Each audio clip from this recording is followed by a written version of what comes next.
जैसा कि last episode में हमने देखा कि जियान और पॉइजन गर्ल ओल्ड टेबल से लड़ रहे थे और जियान ने ओल्ड टेबल को अपने बड़े से बुद्धा लोटस एंगर फायर से हराने में कामयाब हो रहा था, लेकिन उसका वो बुद्धा लोटस एंगर फायर बढ़ता ही जा रहा था क्योंकि जियान को जितनी बार इसको बनाने और इसको फिर डिसॉल्व करने में चाहिए थी, वो बार उसने सारी की सारी इसको बनाने में और इसको ताकतवर करने में ही यूज कर दी थी और अब ये आउट ऑफ कंट्रोल होता जा रहा था। जियान का ओल्ड टेबल को मारने का प्लान तो सक्सेसफुल हो गया था, लेकिन अब वो लोटस एंगर फायर पूरी जियान एकेडमी को तबाह करने जा रहा था और अगर उसको ना रोका जाता तो जो काम ओल्ड टेबल करने आया था वो काम जियान का ये बुद्धा लोटस एंगर फायर कर देता। जियान अपनी पूरी ताकत लगाकर इसको रोकने की कोशिश कर रहा था और अपनी जान की परवाह किए बिना वो इसको आगे आकर इसको हाथ से पकड़ने का डिसाइड करता है, लेकिन तभी वहाँ एकेडमी के ओल्ड रिटायर्ड चीफ आ जाते हैं जिन्होंने इस कंडीशन को संभाल लिया था और इन चीफ ने फिर अधमरे हुए ओल्ड डेविल को भी ढूंढकर उसे पूरी तरह मार दिया था और उसकी लाश को जियान ने अपने पास रख लिया था। यानी जियान ने फाइनली मॉइन वैली का भी खात्मा कर दिया है। हैंग फैंग समझदारी दिखाते हुए वहाँ से अपनी जान बचाकर चुपचाप भाग लिया था। उन दोनों ने फिर जियान के बारे में जाना और उन्हें पता चला कि इसके शरीर में पॉइजन है और वो उसके पॉइजन को देखने के बाद बताते हैं कि इस पॉइजन को हटाने में सालों लग सकते हैं और उसको कोई और तरीका ही ढूंढना होगा इसको हटाने का, क्योंकि उसके पास सिर्फ 2 साल का समय है। अब जियान रात को अपने रूम में है और काफी टेंशन में वो बालकनी में आता है और सोचने लगता है कि हालांकि बुद्धा लोटस एंगर फायर काफी ज्यादा शक्तिशाली है, लेकिन अभी भी जियान ने उसके अंदर मास्टरी हासिल नहीं की है। हालांकि इसका यूज वो उस कंडीशन में कर सकता है जब उसकी जान पर बात आ जाए, लेकिन रिस्क बहुत ज्यादा बड़ा है। ज़ोंज़ू जाने से पहले उसे अपनी स्ट्रेंथ तेजी से और सबसे रिलायबल तरीके से बढ़ानी ही होगी, वरना ज़ोंज़ू में उसे इससे भी ज्यादा खतरनाक मुसीबतें मिल सकती हैं। जियान ऑक्शन में दिए हुए स्क्रोल को देखता है और फिर उसमें से एक स्किल सीखने का डिसाइड करता है,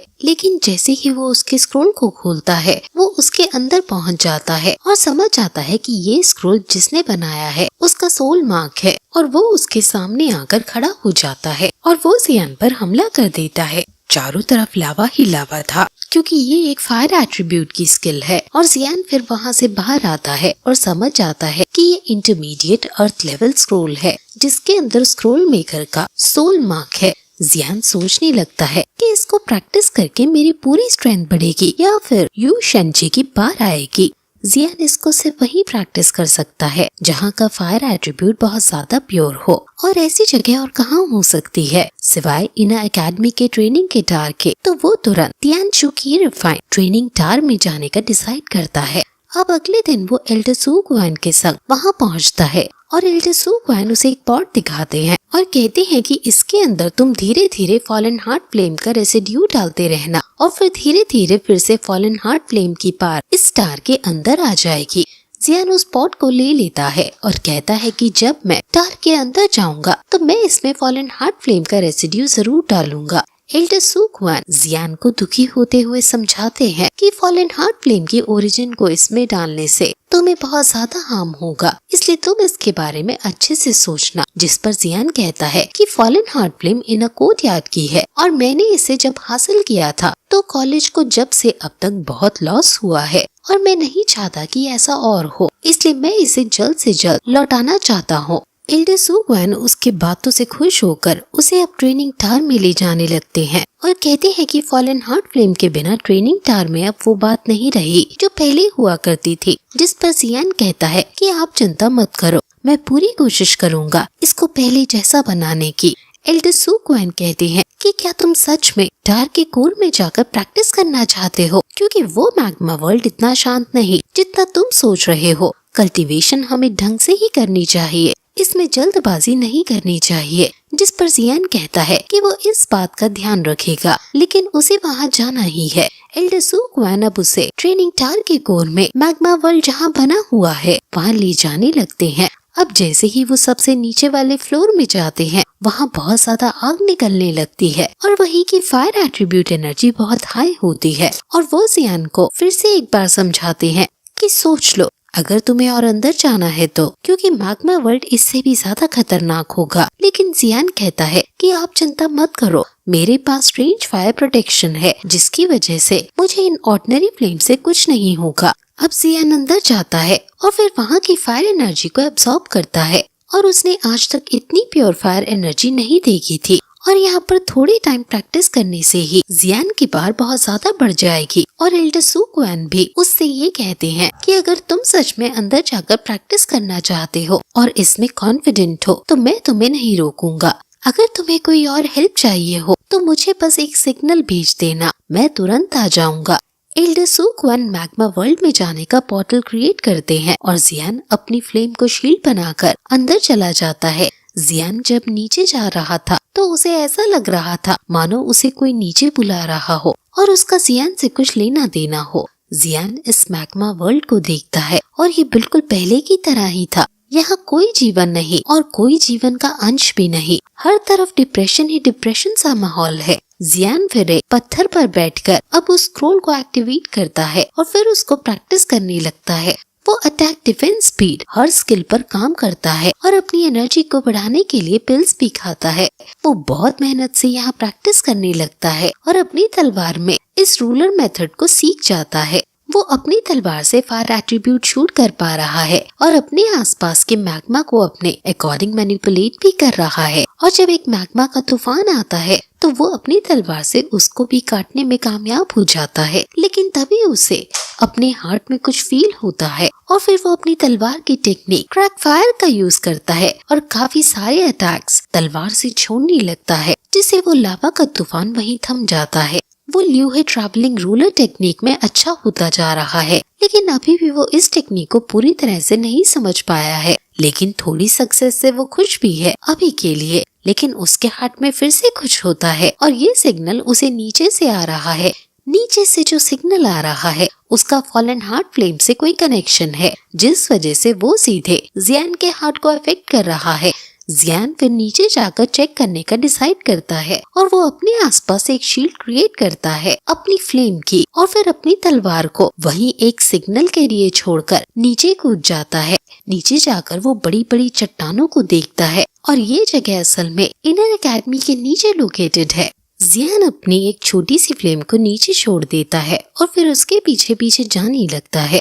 वो बहुत देर तक नीचे जा रहा है लेकिन फिर भी उसे एंड नजर नहीं आ रहा। लेकिन तभी हम एक मॉन्स्टर को साइड में देखते हैं। अब फिर तभी उसे एक वाइट सील दिखती है और उसकी वो फ्लेम उसके अंदर चली जाती है। जियान सोचने लगता है कि ऐसा कौन है जिसने मैग्मा में ये सील क्रिएट कर रखी है, और वो जरूर बहुत ज्यादा ताकतवर बंदा होगा, और अभी के लिए अगर वो खतरा हुआ तो मैं उससे नहीं लड़ पाऊंगा, इसलिए मेरे लिए यहाँ से लौट जाना ही बेहतर होगा। लेकिन अगर वो लौट जाएगा तो उसे कभी नहीं पता चलेगा कि आखिर ये यहाँ किसने बनाया। इसलिए क्यूरियोसिटी में वो उस सील के पास जाने लगता है। लेकिन तभी वो लावा मॉन्स्टर जियान पर हमला कर देता है। वो लावा मॉन्स्टर बहुत ताकतवर है और वो जियान पर हमला करने के लिए आगे बढ़ता है। जियान अपनी फ्लेम से उस पर हमला करता है। हालांकि वो उससे तो बच जाता है, लेकिन जियान फिर मल्टीपल फ्लेम अटैक उस पर करता है और वो लावा मॉन्स्टर फिर वहीं जल जाता है और मर जाता है। जियान को उससे उसकी मैजिक कोर मिलती है और ये बहुत रेयर ट्रेजर है उनके लिए जो फायर एट्रीब्यूट को प्रैक्टिस करते हैं। अब जैसे ही वो मॉन्स्टर मरा था, उसके मरने से वहाँ अब एक नहीं बल्कि बहुत सारे मॉन्स्टर यहाँ आने लगते हैं और जियान इतने सारे मॉन्स्टर को देखकर यहाँ से भागने की सोचता है। जियान अपनी फ्लेम्स को बाहर निकालता है। पहले तो इनसे लड़ता ही है वो और फिर मौका पाकर वहाँ से भागने लगता है, लेकिन ये बहुत सारे आते ही जा रहे थे। हर तरफ से ये जियान पर हमला कर रहे हैं क्योंकि जियान ने इनके एक साथी को जान से मार डाला है। हालांकि भागते भागते जियान इनसे लड़ रहा है और इनको हराने में भी कामयाब हो रहा है, लेकिन ऊपर जाते वक्त ऊपर से ही काफी सारे लावा मॉन्स्टर वहाँ आ जाते हैं। जियान समझ आता है कि वो अब मुसीबत में फंस चुका है और वो सभी लावा मॉन्स्टर घूम घूम कर उस पर हमला कर देते हैं।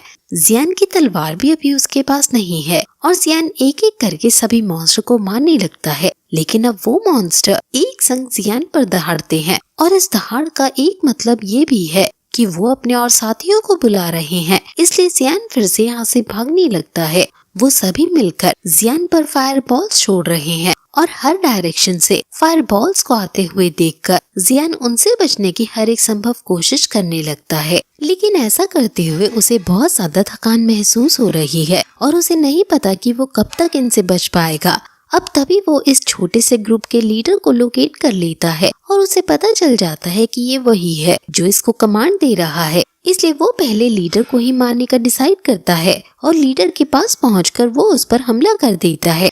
लीडर भी काफी शक्तिशाली था और वो भी जियान पर काउंटर अटैक करता है, लेकिन जियान अपनी फ्लेम्स का यूज करते हुए उस पर बाजी कोलैप्स का यूज करता है और वो लीडर एक ही झटके में मारा जाता है। इससे उसकी भी मैजिक कोर बाहर आ जाती है और जियान उसे भी ले लेता है। अब वहाँ और भी लावा मॉन्स्टर आ गए हैं और एक को ही मारने में जियान को इतना सब करना पड़ रहा है और ये तो इतने सारे हैं और इसलिए पूरी मैथ्स कैलकुलेट करके जियान इनको यहीं छोड़कर ऊपर जाने का डिसाइड करता है और वो 3000 थंडर स्ट्राइक का यूज करके ऊपर की तरफ भागने लगता है। लेकिन वो सभी लावा मॉन्स्टर इतने फास्ट है कि वो जियान की स्पीड को मैच कर पा रहे हैं। इसलिए जियान अब ऊपर ना जाकर नीचे जाने लगता है, क्योंकि वो ऊपर जाते जाते तो और ज्यादा लावा मॉन्स्टर आने लग रहे थे। नीचे जाते जाते वो उस सील के नजदीक पहुंच रहा है और जैसे जैसे वो सील के नजदीक पहुंच रहा है उसके दिल में और ज्यादा हलचल होने लग रही है और फिर वो उस सील के अंदर चला जाता है। वो सभी लावा मॉन्स्टर ढूंढने लगते हैं कि जियान आखिर कहाँ गया और फिर वहाँ से चले जाते हैं। जियान उस सील के अंदर देखता है कि यहाँ तो अपनी ही एक दुनिया है और वहाँ एक कंकाल है इंसान का और उस कंकाल के हाथ में थोड़ी सी फ्लेम है जो अभी भी चल रही है और जियान फॉलन हार्ट फ्लेम को देखकर शॉक हो जाता है और फिर यही एपिसोड खत्म हो जाता है। गाइस, हम एक नई सीरीज और ला रहे हैं आपके लिए जो कि कुछ टाइम बाद एंड स्क्रीन में लग जाएगी, तो आप उसे वहाँ से देख सकते हैं। हम अब लॉन्ग पार्ट ला रहे हैं ताकि आपको सारे पार्ट एक ही वीडियो में मिल जाए और एक एक हफ्ते वेट आपको न करना पड़े। काफी लोग BTTH और सोल लैंड को जल्दी लाने को कहते हैं और हम अब से जल्दी लाने की कोशिश करेंगे, लेकिन क्योंकि ये एक हफ्ते में एक ही रिलीज होते हैं इसलिए ये हम हफ्ते में एक ला पाएंगे। और अभी भी काफी लोगों को नहीं पता कि आपकी एक वेबसाइट भी है जिसका नाम मिस की एनिमी है और वहाँ आप डिस्कशन में पार्टिसिपेट कर सकते हैं। आप गूगल पर मिस की एनिमी को टाइप करके हम तक पहुंच सकते हैं और अगर आपको कोई शिकायत या तारीफ करनी हो तो आप उस वेबसाइट में दिए हुए कॉन्टैक्ट फॉर्म पे जाकर अपनी क्वेरी को हम तक पहुंचा सकते हैं। हम हर एक फॉर्म की एंट्री को पढ़ते हैं और आपका जवाब जरूर देंगे।